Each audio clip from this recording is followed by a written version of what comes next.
This is my mom, Esther Bruno, and this piece is dedicated to her, called Her Eyes. Her eyes and mine, they are the same color, for I was the last one to leave from her womb. My mother's eyes were never as happy than when all of her children sat in the same room. Her eyes have seen more than 30,000 mornings. Her legs have walked deep in New Mexico snow. Her hands, as a child, were burned by a fire. But those hands helped more than 40 children grow. Her eyes saw the end of the Great Depression when she married a man, tall, handsome, and strong. The 30s gave birth to 3 beautiful daughters, 3 little girls with hair curly and long. Her eyes saw the end of the Second World War when her brothers, as servicemen, returned safe and sound. The 40s brought 2 sons to join the young family, as now in California, a new home they found. They lived in a house whose lawn was a park front. LA in the 50s was the new promised land. They bought their first home near 39th and Normandy. That's where she washed the striped denim of a railroad man.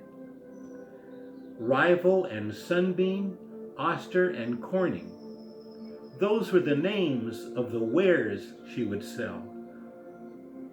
But now Bullock's is Macy's and Santa Barbara is King Boulevard. But 38th Place had some stories to tell. A tamale at Christmas was worth more than a diamond, especially if you found 2 olives inside. On the table was always a bowl of New Mexico chile. With the family together, their smiles were never as wide. Her feet rested on the back of a dog named Petey. A breakfast of tea and toast with apricot jam. Lunchtime would find her at Clifton's cafeteria. Dinner prepared by my father, beans with bacon and ham. Sometimes she would surprise me with chocolate turtles from Woolworth's after I awaited her arrival from the RTD bus. Although she was tired, she would greet me with love. No matter how much to do, she always made time for us. Her eyes saw the ceiling of the Sistine Chapel and a 7-foot moose on an Alaskan trail. Near the end, her mind became a bit cloudy. She never grew tired of telling the same tale. Her eyes and mine, they are the same color, for I was the last one to leave from her womb. My mother's eyes were never as happy as when all of her children sat in the same room. You know,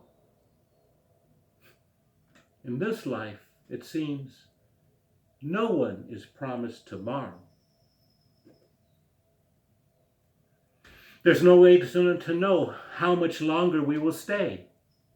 So, when death finally comes, there shall be no sorrow, if to all those we love, we say, I love you today.